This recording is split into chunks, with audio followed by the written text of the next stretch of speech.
Hi, friend. I'm so glad that you're here for this chat with Ash. You're invited to join me in striving to better know and love God, walk in light of being known and loved by Him, and to make Him known as we share our stories. Some of ours are harder to share than others, but there's hope and beauty in every story because of the author who is doing a great work in and around us every day. Hi, I'm Ashley. Welcome back to this chat with Ash. As always, I'm thrilled to have you here and very excited to introduce you to two very, very special people in my life. Today, I have with us Orman and Elizabeth Gwen, and we have been talking this season on the podcast all about the names of God and His character, who He is, and getting to know Him and what it is to be known by Him. And it's funny because as I was preparing and waiting for this time, I was camping out in Philippians a little bit. It's funny how God brings up certain things repeatedly. And I always say I must be thick-headed because He has to do it a lot before I'm like, okay, fine. I think there's something to it. So I was in Philippians and I was reading from chapter 3 where Paul was just talking about that it's his goal to know Christ.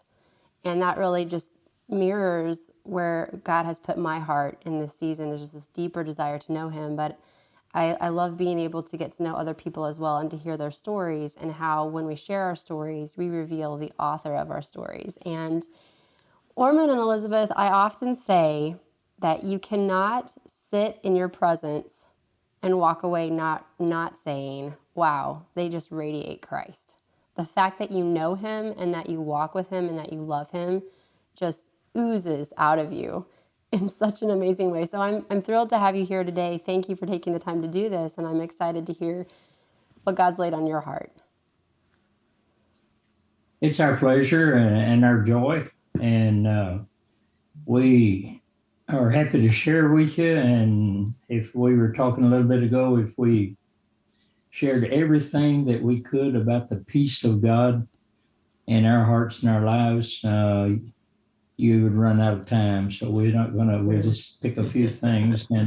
And we were talking a moment ago. The peace of God is not something that is conditional on circumstances or surroundings or even the situation in which you are. The peace of God is a matter of a personal, very, very intimate relationship with God. Yeah. And I think that it comes down to trust, because we can't accept that peace of God unless we have the trust that we have in God. And He's such a faithful God to lead us. You want me to give those scripture now? That scripture one that has just been so wonderful to me is John 14:27 about the peace of God. And I'm going to read it because I'll probably not say it exactly correct. Maybe Portuguese sometimes gets in my way. But John 14:27, peace I leave with you, my peace I give to you, not as the world gives do I give to you. Let not your heart be troubled, neither let it be afraid. And that has just really, it has flooded my soul so many times. Right when I needed it, God would bring it to mind. And I had already, as I experienced His faithfulness, then I could just go right along whatever I needed at that time. And sometimes that includes the very beginning of your life, our life together, for example. When we were dating, we were very young. And how young is young? Like maybe 16 and 17. Yeah, a little earlier, maybe. When we wanted to get married, her dad, he was a pastor, and he was very reluctant. He said, you guys are too young. You don't know what you're doing. And by the way, that was a little over 70 years ago. And so we went in to talk with him for the second time and to plead with him to let us get married. And he said, well, I'll tell you what, he said, if y'all can give me one good reason why I should let you get married, then I'll let you get married. Remember, he's a pastor. And I looked at him and I said, Brother Folks, I said, we have been praying about it for 2 years and we know it's God's will and we have peace with it. And he just hugged his head and said, okay, when do you want to get married? Can't argue there. There was that peace, this is God's will for us. And there was no question about it on either one of our hearts. I mean, God had given us that peace, that he had a plan and a purpose for us, and we were ready to get on with it. Mm-hmm. You talked about circumstances, your story, and God and trust. God was going to lead you down some roads that would require a lot of trust as you began your life together. Yes. He went into the military. For a time, as we were still so young and married only about a couple of years. We we were almost right off the bat. Of course, we were separated when I went to basic training, but then I was deployed overseas, and we had a year that there was no communication except by letters. And those letters only came to where I was about once every month or so. So and he counted each one if I wrote every day. we did a daily letter. And so I would get a stack of 30 letters. I'd have to put them in order. Oh. That we could read them. But there was that total confidence and total peace that we had. People would say, well, do you worry about her while you're gone? I said, no, I don't worry about her, because I know that she's in the Lord's hand, and I know the Lord's going to take care of her. And then we came back, and of all places, I was assigned to Great Falls, Montana. And her first question, being from South Texas, is that still in the United States? That was when travel was not quite as common as it is today. No. But we lived in basements, and we lived in attics, or one attic, and we had what you'd call a basic living, I guess, very basic, but we never worried about it. And after about a year or so, I guess, there was a little church up on the Canadian border that found out that I was a preacher, and so they invited us to come. And the problem was that I worked shift work, and I knew that I had to be there for my shift, and so I went to talk with the commanding officer, and had peace about accepting the invitation, but didn't know about being off on Sundays.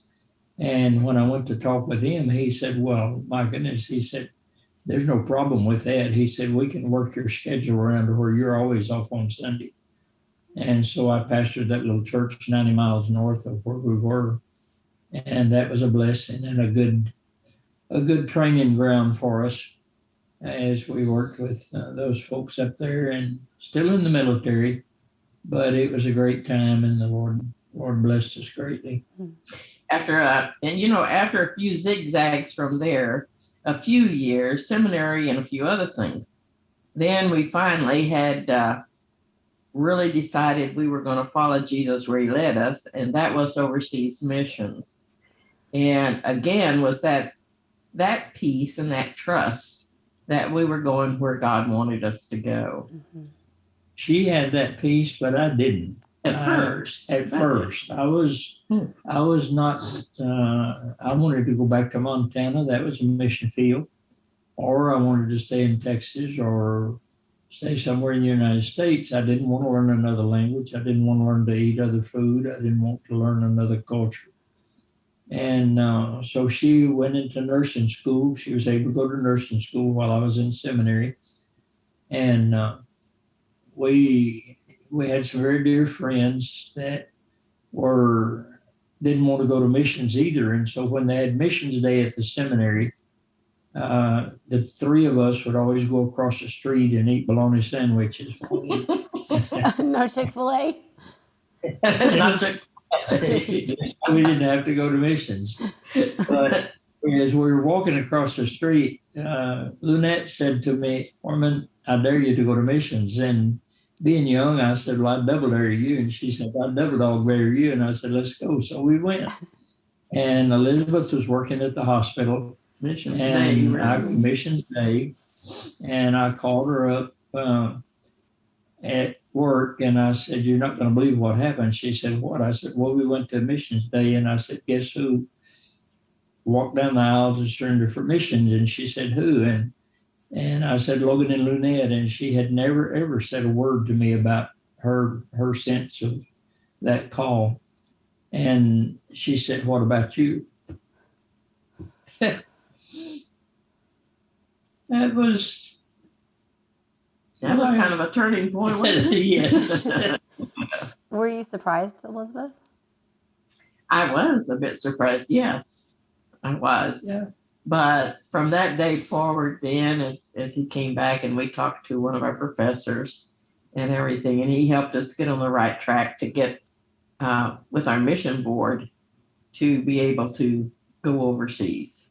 And that was a wonderful time when we, and through it all, I don't think we questioned at all. No. After that, it was total peace and trust as we started then. That's amazing. I have to take a moment and ask you some questions here because for those that have been following my story a little bit, they know that I have a little bit of background, as a missionary kid in MK, and that's where our paths would eventually cross. But I can remember you sharing a little bit about the difference between when my family went overseas in the early 2000s versus when you went. I mean, even just technology, but can you describe, how did you get there and what was that process like? Well, we caught a ship in New Orleans. We were boat people, they called us. We didn't fly in those days. And we caught a ship in New Orleans. It was a combination freighter passenger ship. It took us 16 days to get to Brazil. And in the process of going, there were 6 couples of us on there that were going as missionaries. And to just show you the peace of God and how it works, we were about 3 days out of Brazil, and we were all sitting around talking, and somebody asked the question, does anybody know how much we make? Oh. No one knew. Oh, my goodness. We never asked. We never asked. God had called us. He was going to provide, and we had never asked. And it was not a question. And that was that piece of, you do what I tell you, and I'm going to take care of you. And just as a kind of a byline, we were just dumb to the culture down there. And so we wrote the mission and asked them to rent us a furnished apartment. There were no furnished apartments. They did not exist. So we didn't know that.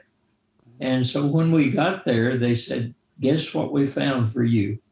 And 1 block from the language school was a beautiful little small house of a Brazilian couple who had gone to the University of Mississippi to study agronomy, fully furnished, and they had left it and they were able to rent it for us. And so we had our rented house. Incredible.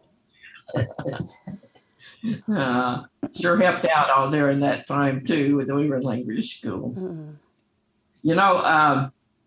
Another time that the peace of God that I recall, as we didn't know that Orman would be flying airplanes when we went to Brazil. He had his pilot's license, private pilot's license, but we did not go down there. He did not go down there as a missionary, as a pilot. He went as just an evangelist. But it ended up, as God leads and directs and puts you in certain places, that he was a pilot then. And some people call him bush pilots, of course, because we were way out in the boonies of Brazil. And many times, of course, he was gone. And as he was saying, there was no communication at that time. We barely had telegraph out there where we were. And sometimes it was only one line, I think. And sometimes that line got broken down. And so we were without any communication at all. One wire for 600 miles. Yeah, for about 600 miles. So, but all during that time, I had to learn, of course, at first, am I going to trust God and have his peace or not? And I decided that I would. He has put me here in this place. And I think that we make decisions as to whether we're going to trust God or not, and to have that peace. And so there were times, because we're not perfect, that I might be a little anxious if he was overtime coming back home. Uh, other times when I knew that he could have had any type of weather problems or anything like that. And yet, actually, there were very few times when I became anxious or afraid or anything like that, because God keeps his promises. He is so faithful. And he puts people in your lives, he puts happenings in your life, and I could have the peace of God. I had the peace of God as he was flying. And I remember very few times when I became anxious about that, because God's peace is there. He's promised it to us. All we have to do is accept it. And not only was she at peace with that, but I was, because I knew that was God's will for us. And we had some interesting experiences, and the pastors trusted me just like I trusted the Lord, and they had peace with my flying, which was amazing to me, because they were afraid of flying, most of them. But one day we went into a place called Chapéu de Couro, which is a leather hat, was the name of the little place. And I did not know that it had rained and they had put clay on the runway. And so the minute the wheels hit the ground, I knew there was no taking off again, and there was no stopping the airplane. And at the end of sliding, it started sliding instead of rolling. Just sliding and sliding and sliding. Fortunately, straight ahead.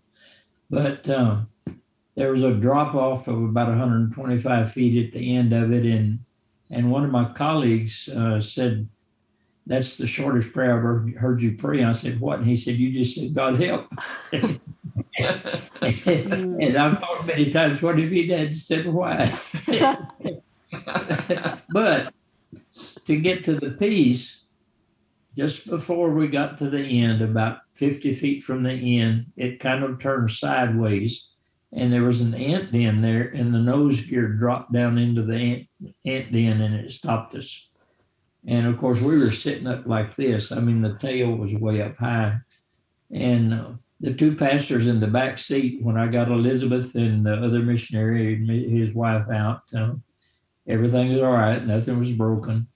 But they were sitting way up yonder high. And so we had to help them get down, And as they got out, one of them said, "Pastor, I've never seen you land like that. That was interesting." It was all part of the plan. That was their trust, I mean, okay. But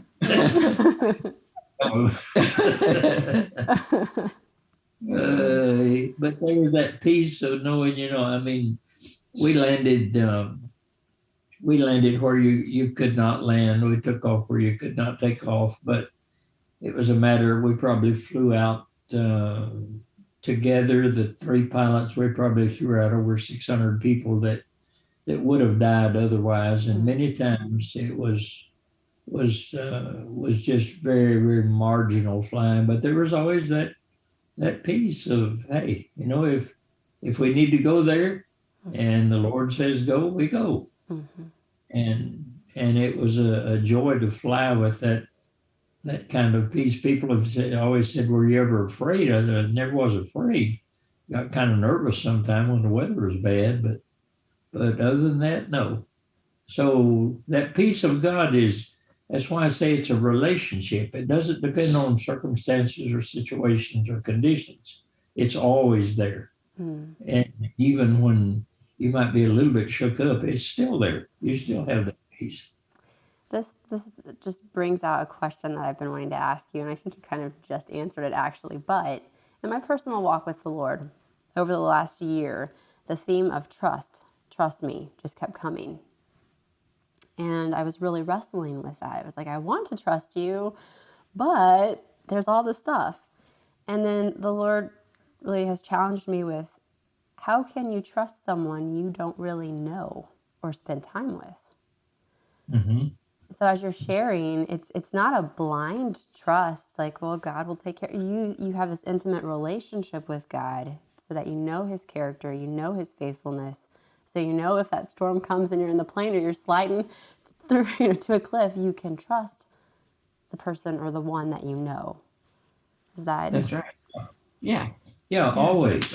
You know, I had people ask me many times, they'd say, are you afraid when you're flying over the jungle by yourself? And I said, I've never flown over the jungle by myself. And they would say, but I saw you take off by yourself. I said, no, you didn't. The Lord was always in that airplane with me. And they would say, oh, so he was your co-pilot. I said, no, he was the pilot. I was the co-pilot. You're never, when you have that relationship, you remember that verse where he says, I will never, ever leave you nor ever, ever forsake you. Double negative. I never will. Under any circumstance. I'm always there, wherever it is, whatever the circumstances, always, even when cancer comes along. Yes. And that's another time that, I think God tests us at times and tries us. And we, way out there in the boonies one day, we got through ham radio, we got notice that my dad was very, very bad and had discovered that he had cancer. And how was I going to get there? But we, as it would be, as God knew it would be, Orman had a flight out the next morning after we received that message via radio. And he said, we'll make room and you can go with me, because he was the plane was to carry out a very sick child and burned, I think, a burned child with his dad, with the dad, I think it was a girl, with her dad in the plane for hospital care. And so he arranged it and took enough weight out. And he said, you can only take one small suitcase. I said, okay. And so we managed that. And God made open doors all the way. It would take too long to go into to detail about any of it. But he opened doors and I was there within 24 hours. I was at my dad's side in Texas. And that was just a wonderful, wonderful demonstration to me of trusting God and him getting me there. And then as the years went by, at one time I was home again and he was very ill. Do I go back to Brazil? Dad, God, I don't think I can go back. I think that I need to stay here and have to take care of my dad. I was really having a fight with it. And one day it just seemed like he was right there. I didn't hear a voice, but it was like I heard a voice. It was just that plain to me. Do you trust me? And of course, I had to say I trust him. Would I tell God that I don't trust him? I couldn't tell God that. No, I trusted him. He said, then go back. And I went back. And faithful God, all the men in the church and the people in the church where they were attending at that time. He had been a pastor there at one time, but he was already retired and they had returned there and were members of the church. But all those people took care of my dad and mom, just took them to the doctor because they would have to drive a distance. They took them to the doctor.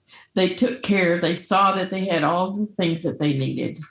So there's that peace of God again, trust and peace right there together.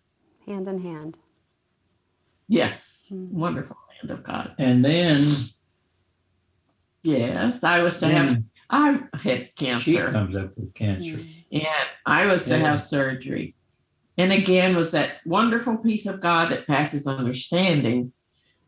As I was in the waiting room, waiting to be carried in, one of the men in there was he was frightened of his surgery. He says, oh, I'm so scared. And I tried to say, I was at peace. I was at complete peace. And I said, Psalm 23. And then I had the peace that passes understanding at that time. I wasn't really sure at that time because the doctor had told us the night before. He said, I can't get past the cancer, so I don't know how bad it is. He said it can be disastrous or it can be really bad, but I can't get past it, so I know that it's bad. And so I really can't give you a prognosis on that. And so she was lying in a bed asleep, and I was looking out the window over the bay in Corpus. If I good or not. And I just said, Lord, I really need to have peace about this. And I'm not a poet, but here's what came to me. Looking out that window, not knowing about what was going to happen the next day, what came to me was peace. What a wonderful word. My peace from Jesus I've heard. Peace that passes understanding he gives to those who in his grace and love daily live. No raging storm can their soul assail. No rolling waters tossed high can flail. Those who by faith in his peace rest and to him commit their soul to be blessed. The threat of death brings no trembling fear, for the trusting one knows he's very near. No need of theirs escapes his watchful eye, for their very safety in his grace doth lie. Peace I leave with you, I heard him say. My very own peace I press upon you today. Let not your heart be troubled, neither be afraid, for in my peace your life and soul is firmly stayed. And from that point on, I had no worry about that. And when the doctor came out that next day, he said, well, this is amazing.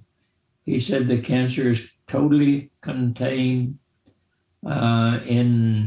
within the area. It hasn't spread anywhere else. We were able to remove it completely. She doesn't need chemotherapy. She doesn't need radiation. It's gone. And that was the answer, I guess you would say, to that piece of, I knew that was going to happen, but I knew that whatever happened was in God's hand and it was okay. Of course, as you get older, like I am, your favorite verse becomes that one, whether we live or whether we die, we're the Lord. So it really doesn't make any difference. But back then it was different. But I had that peace, knowing that whatever happened, it was going to be all right.